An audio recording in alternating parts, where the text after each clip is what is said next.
Je voudrais présent vous inviter à prendre vos Bibles pour que nous puissions faire ensemble une lecture dans Néhémie. Néhémie chapitre 1. Néhémie chapitre 1. On a parcouru juste quelques passages. Alors qu'on a exploité au fur et à mesure. Néhémie chapitre 1, lisant à partir du verset 1er jusqu'au verset 4. Nous lirons aussi chapitre 2, versets 4 à 5. Et enfin le chapitre 4, versets 1 à 15. Donc Néhémie chapitre 1, à partir du verset 1er, il a dit ceci. Parole de Néhémie, fils de Hakalia, au mois de Kisle, la 20e année du règne, comme j'étais à Suse, dans la capitale, Anani, l'un de mes frères, et quelques hommes arrivaient de Juda.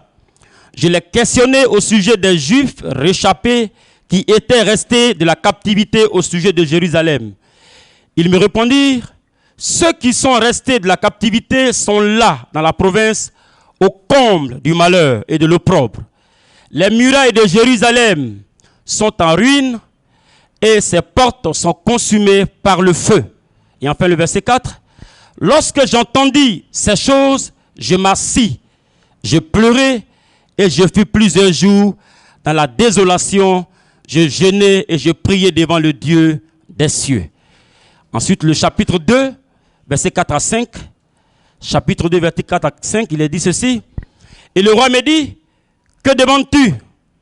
Je priais le Dieu des cieux et je répondis au roi, si le roi trouve bon et si ton serviteur lui est agréable, envoie-moi en Juda, dans la ville des sépulcres de mes pères, pour que je la rebâtisse.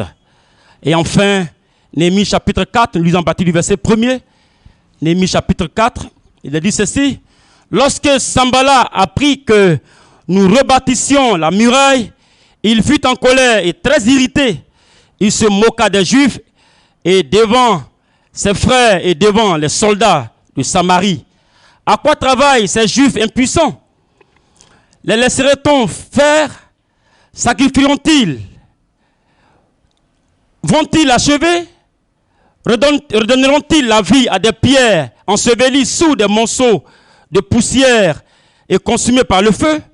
Tobija l'ammonite dit à côté de lui, Tobija l'ammonite était à côté de lui et dit qu'il rebâtisse seulement si un renard s'élance, il renversera la muraille de pierre.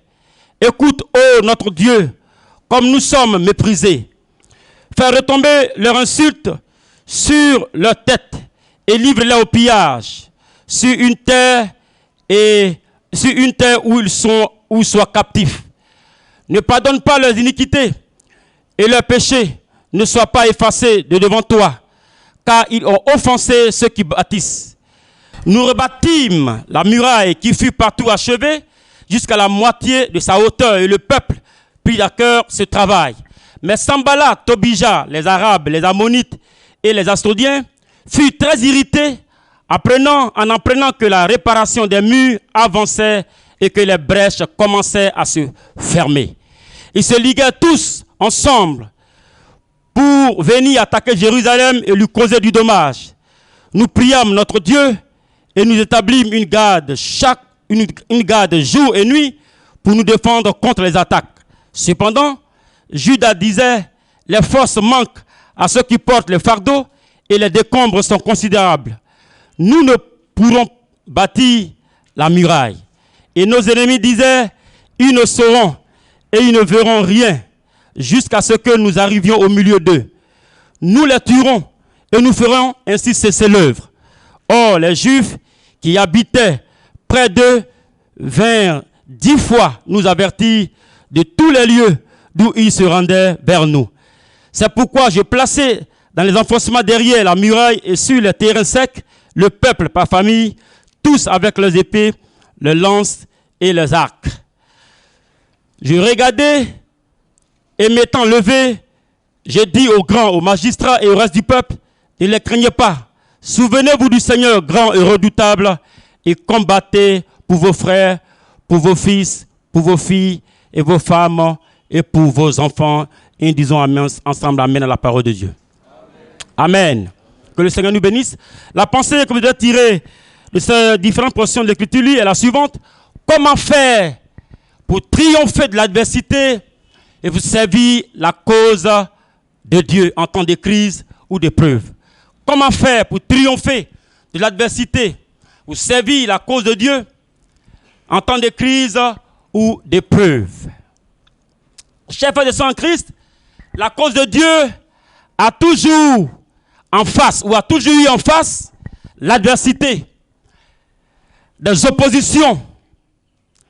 Mais ce qui est remarquable, c'est que la victoire est toujours du côté de Dieu. Amen.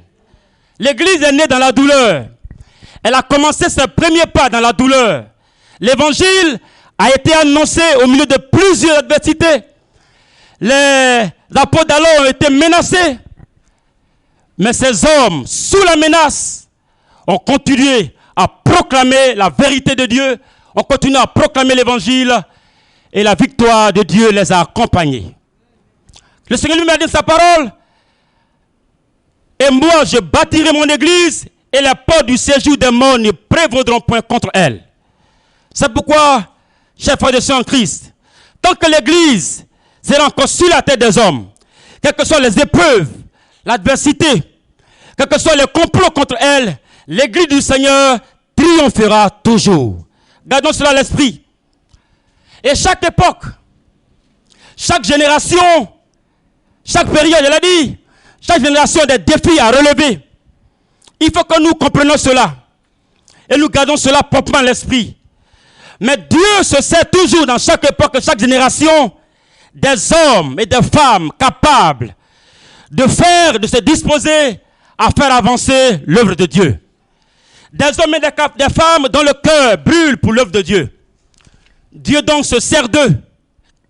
Dieu donc prend appui sur eux pour faire avancer son œuvre en temps de crise. On peut donc les appeler des hommes et des femmes de la situation, comme Néhémie. Telle est ma prière ce matin pour nous, mes frères, que nous soyons ces hommes et ces femmes de la situation.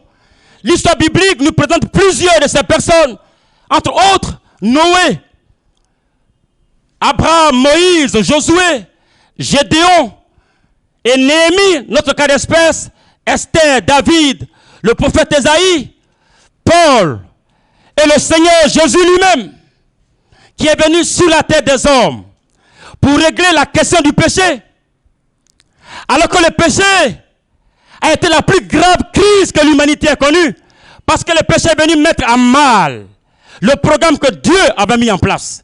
Dieu donc, face à cela, va trouver une réponse en envoyant Jésus, son fils, venu mourir sur la croix pour nous. Chers frères et sœurs en Christ, chaque génération a un rôle à jouer à un moment donné de son histoire. Tous les signes sont sous nos yeux. Nous qui sommes la génération de la fin des temps, les signes sont sous nos yeux. Que la fin des temps est une réalité. Et Dieu merci, c'est nous que Dieu a suscité à ces temps les derniers, notre génération, j'allais dire, pour que nous aussi, parvenus à ce temps de la fin, où nous connaissons de graves crises, nous soyons ces hommes et ces femmes dont Dieu se sert pour faire avancer son royaume. C'est pourquoi, mes frères, ne nous lamentons pas, comme si nous arrivait quelque chose de jamais vu. Non, nos prédécesseurs ont connu des crises. Et les crises, l'Église la connaîtra davantage. Parce que nous sommes à la fin des temps. La Bible a dit, la fin des temps sera caractérisée par des situations difficiles. Amen. Mais nous, peuple de Dieu, disposons-nous. Laissons Dieu mettre sa main sur nous. Laissons Dieu compter sur nous pour faire avancer son royaume, pour faire avancer son œuvre. C'est pourquoi ce matin nous disons, comment faire pour triompher de l'adversité, pour faire avancer la cause de Dieu en temps de crise? Nous répondrons à deux questions pour mieux comprendre cette pensée. Premièrement, qu'est-ce que l'adversité? Et ensuite, comment faire pour vaincre l'adversité et servir la cause de Dieu? Cette histoire que nous venons de lire est une histoire qui s'est passée aussi en temps de crise. Israël avait été déporté à un moment donné de son histoire à cause du péché, Dieu va livrer son peuple à un peuple étranger, Babylone. Et le Seigneur s'est annoncé par la bouche de ses prophètes qu'au bout de 70 années, le peuple reviendrait pour reprendre possession de son pays. Le temps que est arrivé, Dieu va organiser ces choses, organiser le retour du peuple, en mettant la tête de chaque vague de personnes. D'abord Zorobabel, ensuite Esdras et après Néhémie, qui ont été des leaders dont Dieu s'est servi pour répondre à cette situation. Esdras est venu pour rebâtir le temple de Dieu, restaurer le culte de l'Éternel. Et notre cher ami Néhémie, lui est venu pour reconstruire les murailles de Jérusalem qui avaient été détruites. La vie du grand roi, la vie du grand Dieu, la vie de leur Dieu qui était leur fierté, avait été détruite. Et Dieu va s'appuyer sur ces personnes pour reconstruire ces choses. Néhémie donc et le peuple de Dieu vont entreprendre la reconstruction des murailles de Jérusalem. Alors qu'est-ce que l'adversité? Répondons premièrement à cette première question. L'adversité, c'est tout ce qui s'oppose à nous, à l'œuvre de Dieu. Tout ce qui se dresse contre nous, tout ce qui se dresse contre l'œuvre de Dieu, tout ce qui se dresse contre le peuple de Dieu pour l'empêcher d'accomplir la mission de Dieu. Il faut que l'œuvre avance, mes frères, même si nous sommes en crise. Oh, ces temps-ci, nous voyons beaucoup de choses. Beaucoup de frères ont baissé les bras. Il suffit seulement de croiser plusieurs dans la rue, de parler avec eux, et tu sens que plusieurs commencent à tomber dans le relâchement. Plusieurs commencent à se décourager. Plusieurs commencent à baisser les bras. Plusieurs commencent à reculer devant l'épreuve et devant l'adversité. Le chapitre 4, verset 1, il est dit que Sambala, l'ennemi des Juifs, l'ennemi de l'œuvre de Dieu et les autres, étaient mécontents lorsque Néhémie a pris à cœur de rebâtir les murailles de Jérusalem. Il n'était pas du tout content. Comme pour dire, l'ennemi se dresse toujours contre nous. Quand nous avons à cœur de faire l'œuvre de Dieu, l'ennemi se met sur notre chemin pour nous décourager, pour nous tenir en arrière, pour bloquer l'avancée de l'œuvre de Dieu. Et cette opposition, cette adversité, s'est présentée comme suit. Au verset 3, il est dit, pas de moquerie, pas de malédiction. Ils vont commencer à maudire le peuple de Dieu. Ils vont commencer à les intimider, les mépriser. Chapitre 2, verset 19. Qu'ils rebâtissent, qu'on voit. Si un renard passe, il va renverser les murs. Ou alors Dieu, ceux qui crient partout que Jésus est vivant, il est réel. Eux aussi vivent la même situation que nous. Nous sommes tous dans le même moule. Nous sommes tous face à cette crise sanitaire et bien d'autres crises à venir. Nous sommes encore sur la terre. Nous vivrons ces crises avec eux. Mais mes frères, la différence, eux, avec nous, c'est qu'en temps de crise, en tant que chrétiens, nous avons l'assurance, nous avons la paix, que le Dieu que nous servons marche avec nous et il est capable de nous préserver, de nous garder. C'est pourquoi, soyons sans crainte et continuons à avoir les regards fixés sur Dieu, car il peut tout. On se moque de nous partout, comme ils se sont moqués de Néhémie et de ses amis, de ses frères qui ont pris sur la résolution de rebâtir les murailles de Jérusalem. Le Seigneur Jésus lui-même, pendant son ministère ici-bas, alors qu'il était venu dans le but d'aider l'humanité, en commençant d'abord par les Juifs, il a essuyé la moquerie des Juifs. Il a essuyé le mépris des Juifs. Mais il a fait fi de toutes ces choses et il allait jusqu'au bout. Il ne s'est pas découragé. Il n'a pas baissé les bras parce qu'il avait une mission à accomplir. Il est allé jusqu'au bout, mes frères. Allons-y jusqu'au bout de notre mission. Ne nous décourageons pas, mais gardons le cap sur ce qui est devant nous, car le Seigneur est avec nous. Néhémie a entendu que les murs avaient été renversés. Et en même temps, Néhémie ne s'est pas découragé, Mais Néhémie a continué, lui et ses frères, à travailler pour Dieu. Que le nom du Seigneur soit béni ce matin. Comment faire? La deuxième question, pour triompher de l'adversité, pour servir la cause de Dieu. Premièrement, mes frères, devant l'adversité, au milieu de 1000 épreuves, prenons à cœur l'œuvre de Dieu. Autrement dit, soucions-nous de l'œuvre de Dieu. Amen. Chez nous à la maison, partout où nous nous trouvons, soucions-nous de l'œuvre de Dieu. Au chapitre 6, notre texte. Chapitre 6, verset 4. Il a dit, Néhémie dit, nous rebâtîmes la muraille qui fut partout achevée jusqu'à la moitié de la hauteur. Et le peuple prit à cœur ce travail. Amen. Le peuple prit à cœur ce travail. Le peuple s'est tellement soucié de l'état dans lequel se trouvait la ville de Jérusalem qu'ils ont pris à cœur ces choses. D'abord, Néhémie lui-même, dans le premier cas, il a pris la nouvelle. Quand son frère Anani et les autres frères lui disent l'état malheureux dans lequel Jérusalem se trouvait, il a dit, je m'assis, je pleurais plusieurs jours. Il n'a rien mangé. Et la Bible dit que Néhémie a prié pendant 4 mois. Il a versé d'abondantes larmes devant Dieu. Seigneur, souviens-toi de la vie sur tous les sépulcres de mes pères. Souviens-toi de mes frères qui y sont, au comble du malheur. Néhémie se souciait de l'œuvre de Dieu. Et après, il ne s'est pas arrêté là.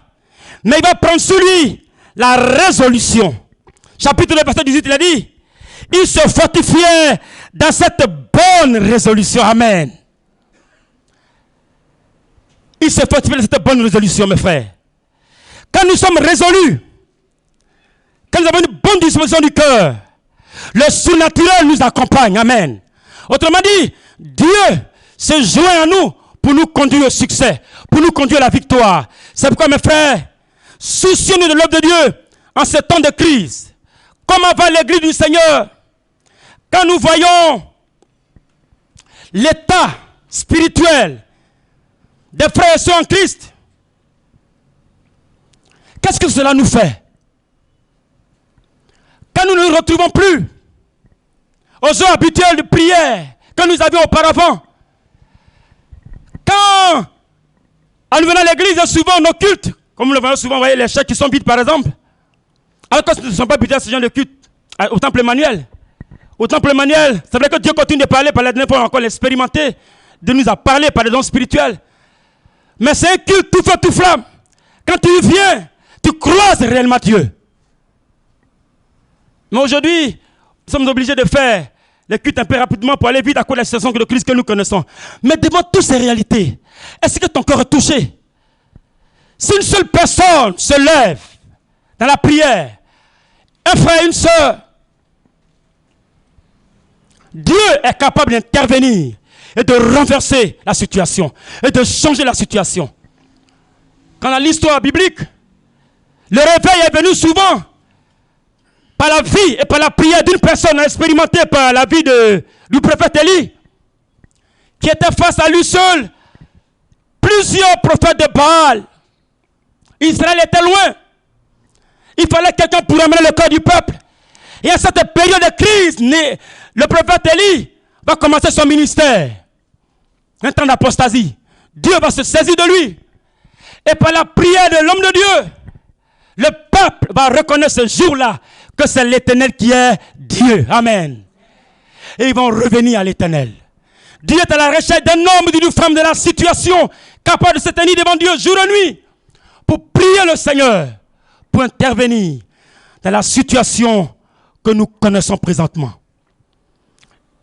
Et dans tout le chapitre 3, nous voyons l'unité de tout ce qui était à l'œuvre. Si nous n'avons pas que l'œuvre de Dieu, mes frères, ça va être difficile. L'œuvre de Dieu sera bloquée. Deuxième chose, Néhémie ne s'est pas seulement s'arrêter à se soucier. Mais après cela, après qu'il ait pris à cœur l'œuvre de Dieu, il a fait une deuxième chose. Il va s'engager dans la prière. Amen. Il a déjà dit tantôt, Néhémie s'engage dans la prière. Et la prière, cela peut se voir à deux niveaux. Elle peut être individuelle. À nous soucier, nous pouvons prier le Seigneur. Nous pouvons prier pour l'état spirituel de nos frères. L'état spirituel même des leaders qui conduisent l'église. Les anciens. Que nous revenons au retour normal des choses. Que la vie reprenne. Mais si nous nous retrouvons également en communauté comme nous sommes ce matin, alors encore, c'est notre fardeau. Parce que quand même l'homme de Dieu multiplie les efforts pour que nous puissions avoir des cultes, pour ramener le peuple dans la présence de Dieu. Plusieurs, comme il a dit lui-même le dimanche dernier, il dit j'étais au premier culte. J'étais au culte du samedi. Peut-être ils ne sont nulle part. Normalement, le nombre que nous sommes au Temple Emmanuel, nous sommes 600 chrétiens. Donc avec le dispatching qui est mis en place, normalement, tout là devait être rempli. Bon, après, ici, il n'y aura pas de culte. Mais pour ceux qui veulent connaître la vérité, pouvoir attendre au second culte. Ce ne sera pas la grande influence. Où sont les autres, mes frères? Soucions-nous de l'œuvre de Dieu. Car tout chrétien, son premier fardeau doit être l'œuvre de Dieu. Car c'est pour cela que Dieu l'a choisi. Dieu l'a mis à part. Nous sommes le peuple de Dieu pour servir sa cause. Notre première préoccupation doit être l'œuvre de Dieu. C'est pourquoi Jésus a dit, cherchez premièrement le royaume des... Et les autres choses, là, Dieu connaissant nos besoins, va nous le donner ensuite. Prière individuelle, prière collective quand nous sommes en assemblée, prière même chez nous à la maison, un culte familial. Prions le Seigneur. La dernière fois, j'étais en train de prier avec mon épouse et nos enfants à la maison. Nous avons passé du temps à la présence de Dieu. Les sujets que nous avons donnés, que j'ai donnés pour la prière, c'est le même sujet que le dirigeant, la dernière fois, à notre rencontre des responsables, jeudi soir, c'est le même sujet. Il a donné. Ma femme était là. Il dit, qui c'est que Dieu était réellement dans notre affaire? Parce que c'est le même sujet que le pasteur Le Pau a donné. Et pendant notre temps de prière, Dieu était présent. Et mon épouse a dit, oh, j'ai béni Dieu parce qu'il a restauré mes fondements ce matin. C'est ce que nous devons faire chez nous à la maison, mes frères. Ne perdons pas du temps. Inutile. Mais gardons le cap sur la prière dans la présence de Dieu. Certainement, Dieu aura un mot à nous dire qui peut nous guérir, qui peut guérir un frère et qui peut guérir l'église de Dieu.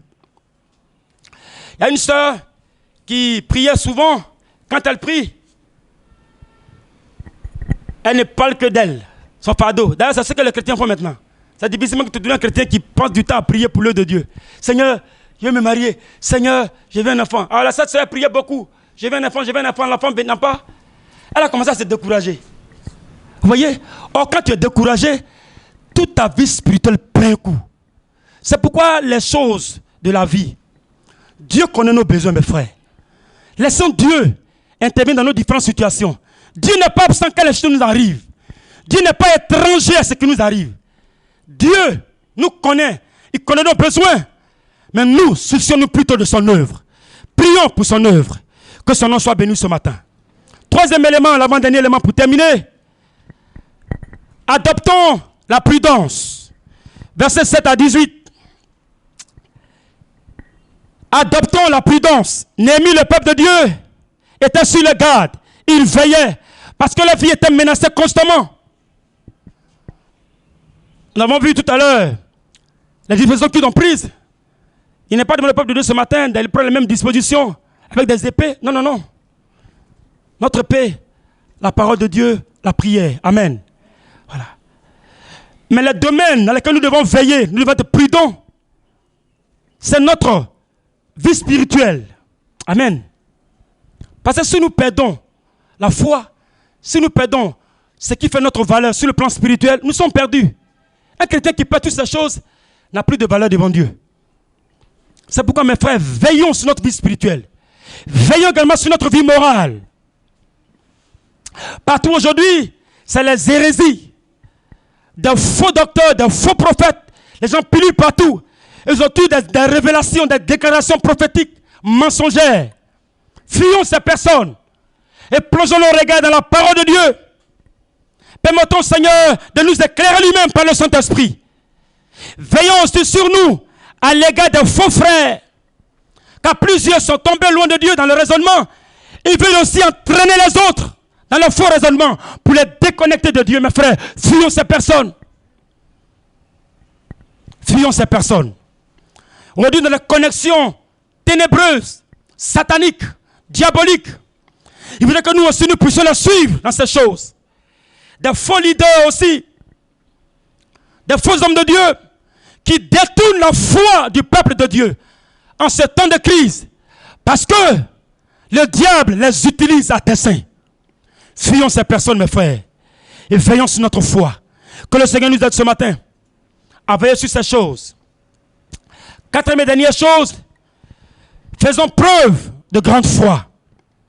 Versets 14 à 15, notre test. On peut le lire ensemble. Versets 14 à 15.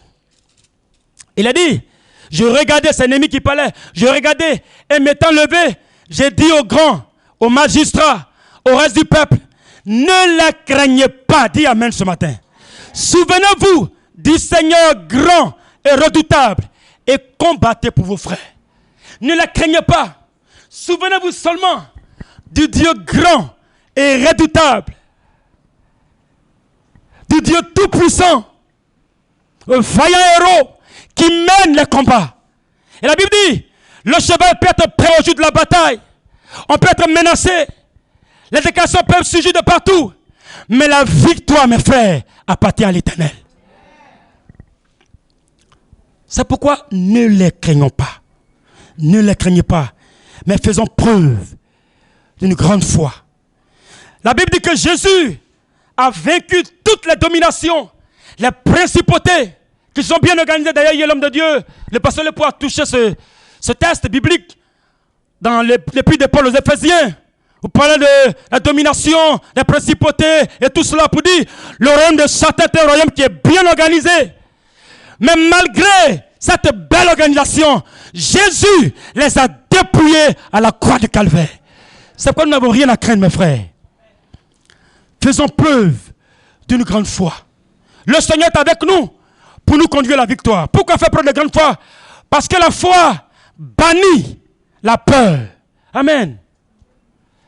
Quand on a foi en Dieu, on n'a pas peur d'aller, on n'a pas peur de courir pour Dieu. Voilà un homme, l'apôtre Paul, qui a tout compris. Il dit, je n'ai fait aucun cas de ma vie. Un leader aguerri, plein de foi, de courage. Même si je vais à Jérusalem pour mourir, ça m'importe peu, pourvu que l'œuvre de Dieu avance. Amen. Il était en prison. Et on avait envoyé un des responsables de l'église, nom d'Épaphrodite, dans l'épître de Paul aux Philippiens, pour encourager Paul, pour voir son état, comment il va.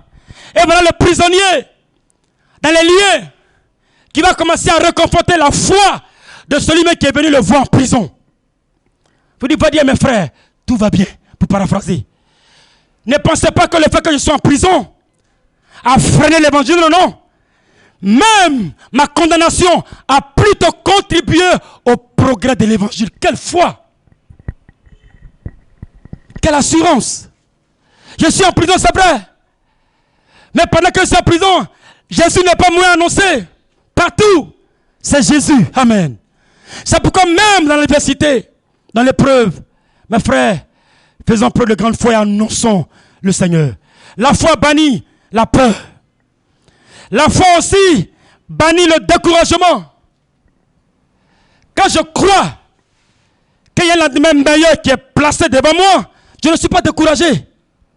Quand je pense que demain tout peut changer, que le Seigneur a le pouvoir de me faire passer de la douleur à la joie, car il est le Dieu tout-puissant, je ne suis pas découragé.